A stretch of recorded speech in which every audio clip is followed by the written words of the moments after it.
मनाने के बाद आज पूरे भारतवर्ष में गोवर्धन पूजा धूमधाम से मनाया जा रहा है। वहीं गोवर्धन पूजा को लेकर अलीगढ़ में महिलाओं के बीच एक अलग ही उत्साह देखने को मिला,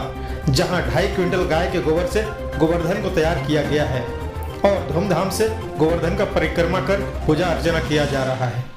गोवर्धन पूजा के मद्देनजर आज अलीगढ़ की पंचायती गौशाला नगला मसानी अलीगढ़ में 2.5 क्विंटल गाय के गोबर से गोवर्धन की आकृति तैयार कर जिसकी श्रद्धालुओं ने पूजा अर्चना करने के साथ परिक्रमा भी की। पंचायती गौशाला नगला मसानी की अध्यक्ष कृष्णा गुप्ता ने जानकारी देते हुए बताया कि विगत 15 वर्षों से हम गोवर्धन के दिन गाय के गोबर से गोवर्धन की अलग अलग तरह की आकृति बनाते हैं, जिसके चलते इस बार भी गोवर्धन में जातिपुरा स्थित गोवर्धन की परिक्रमा को यहाँ 2.5 क्विंटल गाय के गोबर से गोवर्धन की आकृति बनाई है, जिसको हमारी महिला टीम के सहयोग से सजाया संवारा गया है, जिसके दर्शन और परिक्रमा करने के लिए श्रद्धालु बाहर से आते हैं और धूमधाम से पूजा करते हैं।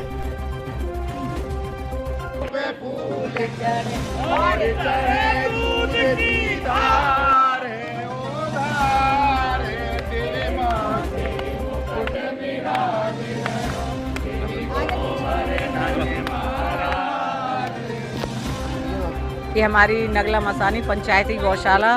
जिसमें मैं 15 साल से कम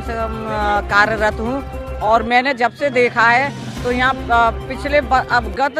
वर्षों से गोवर्धन का कार्यक्रम विशाल रूप से मनाया जाता आ रहा है और यह हमारे देसी गाय है, जिसका गोबर का यहाँ पर गोवर्धन रखे जाते हैं और बहुत सुंदर तरीके से किसी न किसी रूप में हर वर्ष आकृति दी जाती है। पिछले साल हमने श्रीनाथ जी की आकृति दी थी और इस वर्ष हमने मुखार बिंद और जतिपुरा जो गोवर्धन में स्टार्ट में परिक्रमा लगाते हैं, ठाकुर जी के दर्शन करते हैं, उन्हीं की आकृति में हमने यहाँ पर देसी गाय से 2.5 कुंटल के गोबर से यहाँ पर निर्माण किया है और हमारी सुबह से ही बहनें यहाँ पर लगी हुई हैं और वास्तव में कहते हैं कि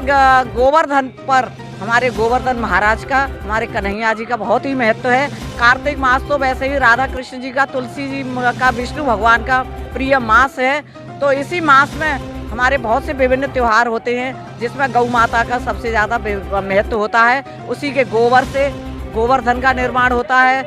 और गौ आठवीं जिस दिन गौचारण हुआ था, कृष्ण जी ने गाय चराई थी, तो गौ आठवीं कार्तिक मास में ही आती है, वो भी बहुत अच्छे रूप में मनाई जाती है। तो आज गोवर्धन का बहुत ही महत्व है। यहाँ तो विभिन्न क्षेत्रों से यहाँ पर दर्शन करने आते हैं, परिक्रमा लगाते हैं, कहते हैं हम गोवर्धन नहीं जा पा रहे तो गौशाला में हम गोवर्धन का जो निर्माण करती हैं सब बहनें, तो उनकी ही परिक्रमा लगाएं तो हमें पूरा पुण्य मिलता है।